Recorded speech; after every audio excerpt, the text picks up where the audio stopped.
Hello, welcome to Thor Talk, the show all about Marvel's resident god of thunder.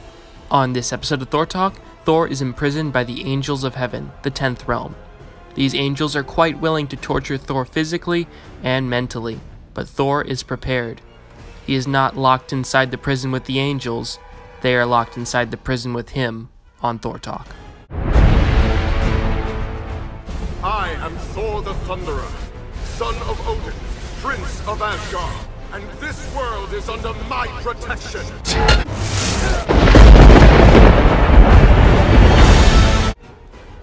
Thor number 8 was written by Jason Aaron and was published in December of 2018.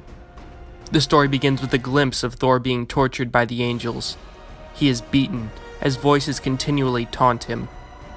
We flash back to the Hall of the Penitent, when the angels have captured Thor and Valkyrie. They put all of Thor's hammers into a miniaturized black hole and drag them to their cells, where they shall be shown the light.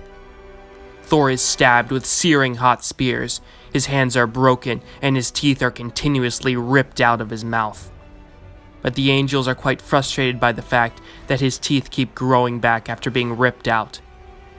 He is dragged to a cell that is next to the cell of his sister, Angela.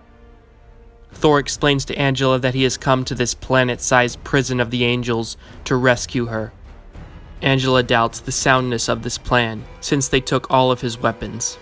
But Thor tells her that they did not take everything. They did not take Mjolnir, the last fragment of it.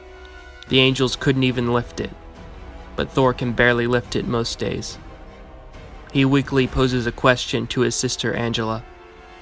"Tell me something, sister. Am I worthy?"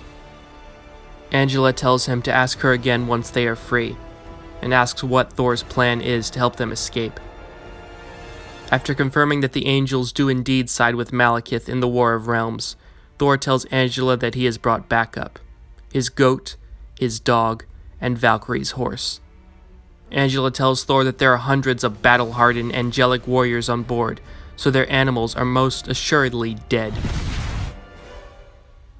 Thor apologizes for being late, as he loses track of time when he is murdering. Having obtained all the information that he needed, Thor is ready to leave, so he stretches out his hand. The angel's black hole starts to come apart, and a hammer flies out from it. "There was only one Mjolnir, but 'tis not always the hammer that is most important. 'Tis the hand that holds it." Thor's broken hands are healed, and prepare to do battle. Hundreds of Heaven's best warriors rush to stop the prisoners from escaping. "Nay, these prisoners aren't going anywhere. Not until every single angel in this prison has been sent straight to hell." 2 days later, Roz, Freya, Jane, and Angela reflect on Thor's current state. He only sleeps when exhaustion overcomes him.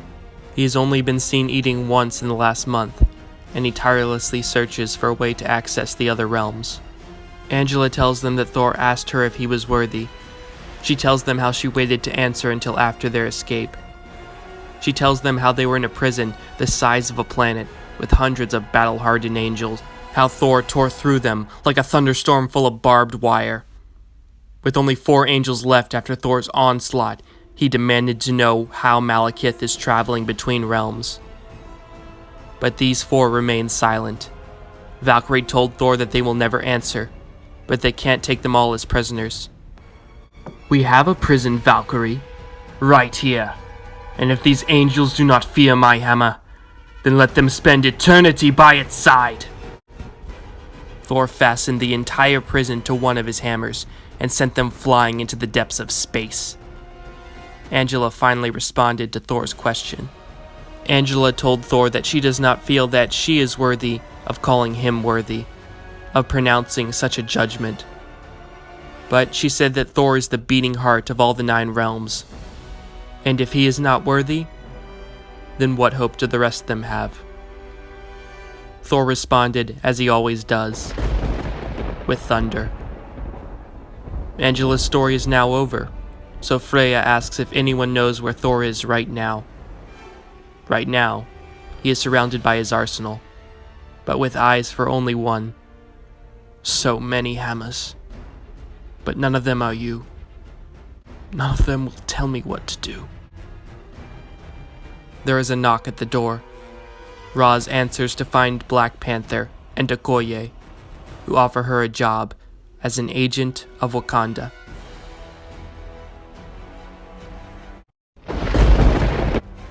So, apparently Wakanda is recruiting Americans. I'm not sure of the implications of this, so for now let's just focus on the rest of the issue. I actually like this issue. It has its rather glaring flaws, but for once, Thor does impressive things on his own without looking like a colossal fool.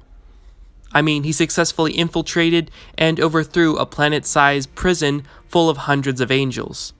He even displayed an impressive healing factor. His teeth grew back almost instantly, and his broken hands healed in what appears to be under an hour. He even successfully devised a rescue plan where nothing went awry. That's not to say that this issue was perfect, though. He seems to have an unhealthy obsession with Mjolnir. What else is new? He seems so unsure of his actions without it telling him that what he's doing is right. That doesn't seem right. It is Thor's hand that guides Mjolnir, not Mjolnir that guides Thor. Well, that's all for this episode of Thor Talk. If you want to keep up with and support Thor Talk, simply subscribe. Once again, I'd like to formally state that all art and video is owned by its respective companies, and I own none of it. With that said, see you next time on Thor Talk, where You'll be holding